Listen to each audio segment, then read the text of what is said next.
Sebenarnya sederhana hidup itu. Kayak celaan, kenapa nggak pada pengen dicela? Kita itu nggak akan bebas dari celaan. Ya, bayangkan Allah dicela oleh orang kafir, malaikat dicela, Rasul dicela, Nabi dicela, sahabat dicela tuh, tabiin dicela, imam dicela. Ya antum siapa? Tuhan bukan, malaikat bukan, Rasul bukan, Nabi bukan, sahabat bukan, tabiin bukan, imam bukan, makmum kadang-kadang nggak pengen dicela. Nih, saya kasih rumus ya. Kalau antum dicela sama orang baik, berarti ada yang salah dalam diri kita. Tandanya perbaiki kesalahan itu. Celaan itu cuma dua. Atau yang kedua, antum dicela oleh orang yang tidak baik. Kalau antum dicela oleh orang yang tidak baik, rumusnya antum sedang diakui oleh Allah berubah jadi orang baik. Pertahankan kebaikan itu rumus. Tidak usah marah. Kalau antum dicela oleh orang baik, berarti ada kesalahan, perbaiki. Kalau antum dicela oleh orang yang tidak baik, berarti diakui kebaikan antum melalui lisan orang yang tidak baik. Antum diakui baik, maka ketika itulah pertahankan kebaikan. Antum biasa kumpul-kumpul, nama antum Kevin misalnya. Tiba-tiba pengen pengajian, datang ke majlis malam Jumat. Begitu datang, nama Kevin dipanggil lain, Soleh. Ya, itu artinya antum sudah berubah. Cuma dititipkan kalimat itu di lisan orang yang kurang baik. Soleh, gak usah dibalas. Emang, nama saya tetap Kevin. Cuma ya malam ini saya ingin ngaji. Ahli surga, saya pengennya dengan antum ke surga. Saya insya Allah doakan sama antum. Kalau sudah siap, kita sama-sama. Insya Allah kita gandeng. Mau gandengan. Di dunia aja belum nikah, di akhirat pengen gandengan. Saya kan. Nah, paham ya? Doakan aja, jalan. Itu bagus. Jelas? Nah, kalau ini sudah paham, sekarang yang terakhir. Ya Allah, ada nggak rumus semua masalah itu sebelum kami amalkan ini sudah jadi ringan ke hati? Saya ulang, kalau yang ini kan terima dulu, ya kan? Saya mau diangkat nih kualitasnya, saya diuji karena mampu, Allah pasti kasih solusi karena Allah senang dengan kemudahan. Nih, ini menenangkan, tapi sebelum ini hadir, Allah berikan ketenangan pada diri kita. Begitu ketenangan diberikan teman-teman sekalian, maka solusi langsung dihadirkan, seakan-akan masalah itu nggak ada. Bagaimana cara mendapatkannya? Lihat kalimatnya, tahan baik-baik. Nah, kayak gitu tuh. Itu di bahasa bayi. Kan? Ayat 157.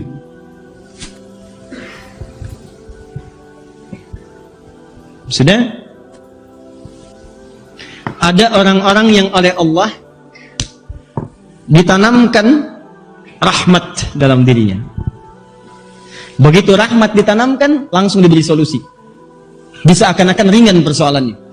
Lihat kalimatnya ayat 157. Ulaika alaihim salawatum mir rabbihim wa rahmah. Wa ulaika humul muhtadun. Ulaika alaihim salawatum min rabbihim. Ada orang-orang yang mereka itu dipuji oleh Allah. Jadi dapat pujian. Unik ya, punya masalah kok dipuji. Ini aneh nih, Masya Allah. Dia sedang punya masalah, dicela orang, wah macam-macam lah, ditahdir, dicela, dihina, di macam-macam ya. Ada yang dijaili, ada yang dirampok, di macam-macam. Tapi orang ini malah dipuji. Kecurian, tapi dapat pujian. Kerampokan, dapat pujian. Ini menarik ini. Begitu dipuji oleh Allah, turun rahmat. Ini yang paling menarik. Ini bahasan kita. Begitu rahmat diturunkan, wa ulaika humul muhtadun. Maka solusi diberikan oleh Allah kepada mereka. Pertanyaannya, siapa orang ini? Apa amalannya? Ini petunjuk Qurannya. Satu. Pertama, kata Allah, untuk mendapatkan rahmat ini, supaya kita hadirkan dalam kehidupan, amalan pertama adalah sabar. Sabar. Sabar. Sabar. Berapa huruf? Sabar. Berapa huruf? Yang 5 angkat tangan. Yang 3 angkat tangan. Baik. Sudah? Jawabannya, kalau sabar itu 5 huruf. S-A-B-A-R. Kalau sobar itu 3 huruf. Sod, ba dengan ra. Jelas? Baik. Kalau sabarun berapa huruf? 7. SABARUN. Antum nih gimana? Sudah? Fokus. Nah, lihat sini. Ustadz tahu dari mana amalan pertama sabar? Kembalikan lagi ke sini. Nanti kita kasih contoh langsung ke kejadiannya. 155, 156. Lihat ujungnya. وَلَنَبْلُوَنَّكُمْ بِشَيْءٍ مِنَ الْخَوْفِ وَالْجُوعِ وَنَقْصٍ مِنَ الْأَمْوَالِ وَالْأَنْفُسِ وَالثَّمَرَاتِ وَبَشِّرِ الصَّابِرِينَ. Lihat baik-baik, fokus. Dan kami akan uji siapapun, pasti diuji. Setiap orang yang hidup akan punya persoalan untuk meningkatkan kualitas hidup dia. Apa jenisnya ya Allah? Macam-macam. Khauf, khawatir. Pulang dari sini khawatir nggak ada kendaraan, ujian. Ya, ju' lapar. Pulang dari sini lapar. Pergi ke Ihsan Mat udah nggak kebagian. Snack nggak dibagi, kan? Masya Allah. Begitu ke depan udah tutup, ngincer-ngincer Samsoberi, begitu keluar udah tutup. Ya, wah udah nggak dapet tuh, khawatir. Wa naqsi minal amwal, dapat tuh, begitu mau beli uang nggak ada. Ya. Wal anfus, ada yang sakit, ada yang dengar wafat dan sebagainya. Wat samarat, ada yang hasil kerja kerasnya dirampas orang. Antum ikut tender, begitu pulang pengajian diserobot orang tendernya.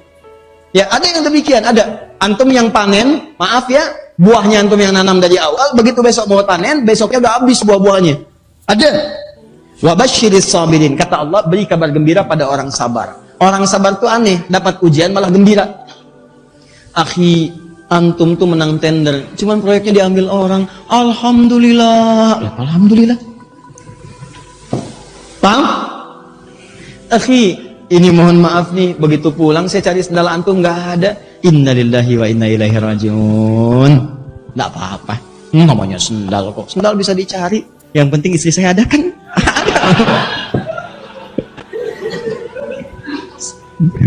Paham ya? Jelas? Jadi orang-orang ini unik orangnya tuh. Gembira aja. Wa basyiris sabirin. Berikan kabar gembira pada orang-orang yang sabar. Sabar. Nah, ternyata sabar itu, ini rumusnya. Hidup berbanding lurus dengan problem, banding lurus dengan sabar. Ini solusinya. Nah, bagaimana cara sabar ini supaya gembira saat menerima ujian? Di rumah tangga ada masalah, senang. Ya, ada persoalan, senang. Anak ada masalah, senang. Gimana caranya? Nah, cara pertama, awas. Ini teorinya dulu, nanti prakteknya lebih hebat lagi. Saya langsung dari Quran. Caranya, alladzina idza asabathum musibah qalu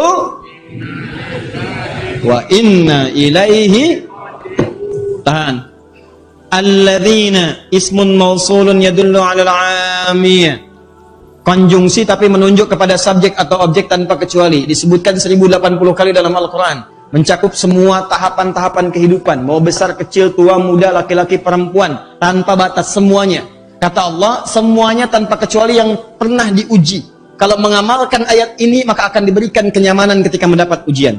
Siapa mereka itu? Yaitu orang-orang yang saat diuji dengan satu persoalan musibah, apapun jenisnya, qalu, mereka meyakinkan pada jiwanya.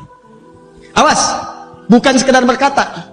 Karena qalu itu ada yang berkata, kata dalam langsung perkataan, kalimat, terdengar suaranya. Ada yang dimaksudkan, qalu itu meyakinkan pada hati, menguatkan pada jiwa. Jikalau ada orang yang sedang, maaf sekali, sedang ragu atau dirundung persoalan, atau ingin mengerjakan tugas tertentu yang berat, itu dalam ilmu psikologi itu, untuk menguatkannya, katakan pada jiwanya. Kamu bisa. Yakin bisa. Pasti bisa. Nah, itu sekarang yang pakai orang Jepang. Banyak yang pakai orang Jepang itu. Kamu bisa, kamu bisa, kamu bisa. Yakin, yakin, yakin. Bahkan mereka kalau bikin acara pun, dulu ada namanya benteng Takeshi. Ya. Untuk mengalahkan Takeshi itu ada pakai tank-tankan jalan, tembak, pakai cairan gitu kan. Nah, itu kan sebelum dia mengalahkan Takeshi itu dia kan keluar katakan, kamu bisa, ya, kamu bisa, kamu bisa. Dan itu kemudian di copy paste oleh Korea. Korea itu mereka dari sejak TK punya keyakinan, ditanamkan dalam bentaknya, harus lebih hebat dibandingkan dengan Jepang. Jadi kalau Jepang bikin, Nihon bisa, kami lebih hebat, kami bisa. Buktinya sekarang mereka maju. Jadi kalau Jepang bikin ini, mereka bikin. Jepang bikin Honda, mereka Hyundai. Hyundai, bahasa Korea dari Hyundai, Hyundai. Ya, mereka dari TK tuh. Jepang ke Piala Dunia, punya Kapten Tsubasa, kami pun harus bisa. Nah, akhirnya mereka bikin lagi, sampai diselenggarakan, sampai masuk ke semifinal pada saat itu. Mengalahkan Italia, Italinya langsung marah-marah gitu kan. Nah,